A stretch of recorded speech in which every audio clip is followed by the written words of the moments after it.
સુરત શહેરમાં શિવશક્તિ ટેક્સટાઇલ માર્કેટમાં ગત 25 ફેબ્રુઆરીના રોજ આગની ઘટના બનવા પામી હતી. તો આ આગ 30 કલાક બાદ કાબૂમાં આવી હતી. તો સતત 2 દિવસથી લાગેલી આગના કારણે કાપડનો મોટા પ્રમાણમાં જથ્થો બળીને ખાખ થઈ જવા પામ્યો હતો. તો આ આગમાં વેપારીઓએ તેમની જીવનભરની મૂડી ગુમાવી દીધી હતી. ત્યારે હવે આ મામલે કોંગ્રેસ પ્રદેશ અધ્યક્ષ શક્તિસિંહ ગોયલ પણ મેદાનમાં આવ્યા છે અને આ મામલે તેમણે પ્રતિક્રિયા આપી છે. જેમાં શક્તિસિંહ ગોયલે શિવશક્તિ ટેક્સટાઇલ માર્કેટમાં વેપારીઓની જે દુકાનો બળી ગઈ છે તેના પર સરકારને ધ્યાન આપવા અને આ માર્કેટની બિલ્ડિંગમાં ફાયર સેફ્ટીની શું તકેદારી રાખવામાં આવી હતી કે નહીં તે બધું ચકાસવા જણાવ્યું છે.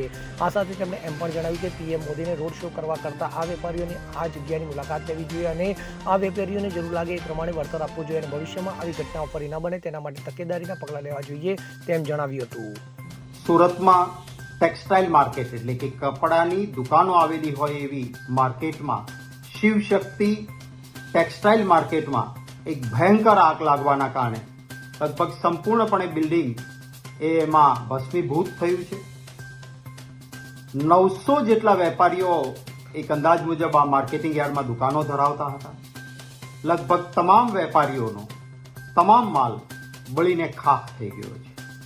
એક તરફ ટેક્સટાઇલ માર્કેટમાં મંદીનો માહોલ હોવાના કારણે વેપારીઓના પોતાના પાસે સ્ટોક ઘણો ભરેલો પડેલો હતો અને એવા સમયે આ આગથી કરોડો રૂપિયાનું નુકસાન એ થયું છે. ત્યારે સરકારને વિનંતી છે કે આ નાના વેપારીઓ છે, બધા પાસે વીમો નહીં હોય અથવા પૂરતો વીમો નહીં હોય, તો સરકાર આ સમયે એ વેપારીઓને કે જેનું સંપૂર્ણ બરબાદ થઈ ગયું છે એવા વેપારીઓને પડખે ઊભી રહે. આપણા કાયદાઓમાં જૂની પરંપરાઓમાં જોગવાઈઓ છે કે આવી જ્યારે આકસ્મિક નુકસાની ગુજરાતીઓને થતી હોય છે ત્યારે ઉદાર હાથે આપણે એને સહાય આપતા હોઈએ છીએ. સૌથી વધારે દર્દનાક બાબત એ છે કે શરૂઆતમાં આગ લાગી 1:30 વાગ્યાના સમયે, સાંજ સુધી ફાયર બ્રિગેડની મહેનત થઈ અને આગ કાબૂમાં આવી ગઈ છે એવું માની લેવામાં આવે છે. ધુવાળો થોડો નીકળતો હતો. વેપારીઓ સાથે મારી વાત થઈ. ખરા અર્થમાં પૂરી કાળજી લીધી હોત તો આટલી મુશ્કેલી જ ન થઈ હોત, પરંતુ આગ હવે કાબૂમાં આવી ગઈ છે એમ કરીને જતા રહ્યા, નિષ્કાળજી રાખી અને પરિણામે જે ધૂંધવાયેલી આગ હતી એ ફરી પ્રબળ જ્વાળાઓમાં ફાટી નીકળી અને પરિણામે આ એક ગુનાહિત બેદરકારીના કારણે આ ટેક્સટાઇલ માર્કેટના વેપારીઓને ખૂબ મોટા પાયે નુકસાન થયું છે. માનનીય વડાપ્રધાન શ્રી પણ મેં જાણ્યું છે કે કંઈ રોડ શો ને આતે કરવા માટે સુરત પધારી રહ્યા છે.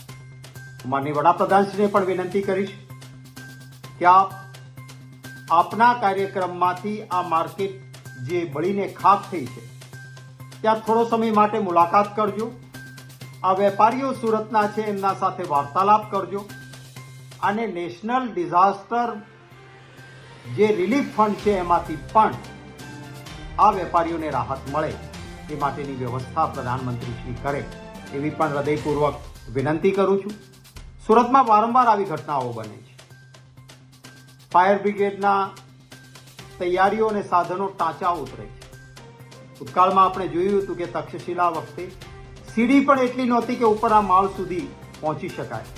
આપણે આટલું મોટું આપણી આર્થિક રાજધાની જેવું સુરત શહેર, જ્યાં કરોડો રૂપિયા લોકો ટેક્સ ભરતા હોય, તેમની સલામતી માટે વ્યવસ્થા બરાબર ન થાય એ યોગ્ય નથી. ટેક્સટાઇલ ઉદ્યોગ વિદેશી હુંડિયામણ પણ કમાવી આપે છે અને આપણા અનેક લોકોને રોજગારી એમાંથી પ્રાપ્ત થાય છે.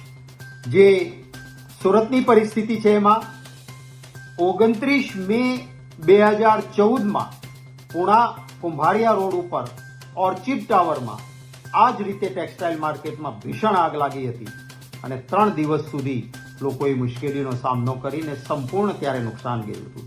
ત્યારબાદ જાન્યુઆરી 2020માં સારોલી રોડ ઉપર પુણા કુંભારિયા ખાતે રઘુવીર સિલિયમ ટેક્સટાઇલ માર્કેટ એમાં આગ લાગી હતી અને આખું માર્કેટ બળીને ખાખ થઈ ગયું. એટલે આ પહેલી ઘટના નથી.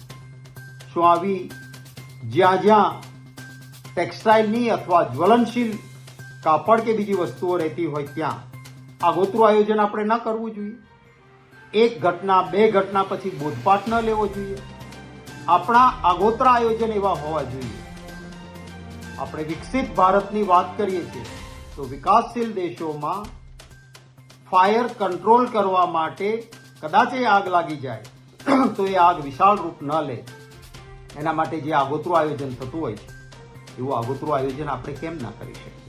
મને એક અધિકારીએ જ માહિતી આપી કે આવા પ્રકારના જ્યાં સિન્થેટિક કાપડ હોય એ ઝડપથી સળગી ઉઠે એવું કાપડ હોય ત્યારે પાણીનો મારો કરતી વખતે એમાં એક કેમિકલ એડ કરવું જોઈએ જેનાથી ફોમયુક્ત પાણી જાય, અને ફોમયુક્ત પાણી જાય તો આવા જ્વલનશીલ પદાર્થો હોય ત્યાં આગ ઝડપથી કાબૂમાં લઈ શકાય. ફોમયુક્ત પાણી છોડવા માટે પર્યાપ્ત માત્રામાં કેમિકલ પણ નહોતું અને એના કારણે ફાયર બ્રિગેડના અધિકારીઓ કર્મચારીઓ જે જહેમત લેતા હતા એમાં પૂરતી વ્યવસ્થાનો અભાવ થયો. જે લિફ્ટ ક્રેન ઉપર પાણી પ્રવાહ પહોંચાડવા માટેની જે વ્યવસ્થાઓ હતી એમાં પણ કંઈક ના કંઈક પૂરતી વ્યવસ્થા નહોતી.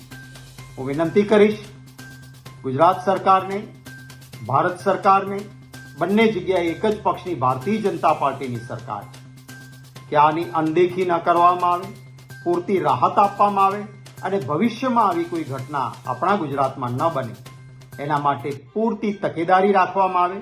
માનનીય મુખ્યમંત્રીશ્રીને અને માનનીય વડાપ્રધાનશ્રીને વિનંતી છે કે રાજકીય કાર્યક્રમો બીજું બધું ચાલ્યા કરતું હોય છે પણ લોકો જ્યારે તકલીફમાં છે ત્યારે ત્યાં આગળ આપ તાત્કાલિક પહોંચીને રાહત મળે એ માટેની વ્યવસ્થા કરશો. કોંગ્રેસ પક્ષ દ્વારા અમારી એક ટીમ ઓલરેડી ત્યાં આગળ સ્થાનિક આગેવાનોની જઈને એમણે લોકોને જે મુશ્કેલી પડી છે એનો તાજો ચિતાર મેળવીને મારા સાથે વાત કરી હતી. અમે ફરી એક ટીમ પણ ત્યાં જે લોકો છે એમના પ્રશ્નો સાંભળીને એક જવાબદાર વિરોધ પક્ષ તરીકે સરકાર સુધી એ વાત પહોંચાડવામાં પ્રયત્ન કરીશું. સરકારને ક્યાંય પણ જે મુશ્કેલીમાં આવ્યા છે લોકોની રાહતની કામગીરીમાં અમારી જરૂર હશે તો અમારા પક્ષના કાર્યકર્તાઓ સ્વયંસેવક બનીને એમાં મદદરૂપ બનશે. Bureau report CN24 news. હવે જુઓ દેશ દુનિયાની તમામ ખબરો તમારી આંગળીના ટેરવે. ઉઠાવો મોબાઈલ અને Google Play Store પરથી ડાઉનલોડ કરો અમારી CN24 ન્યૂઝ મોબાઈલ એપ.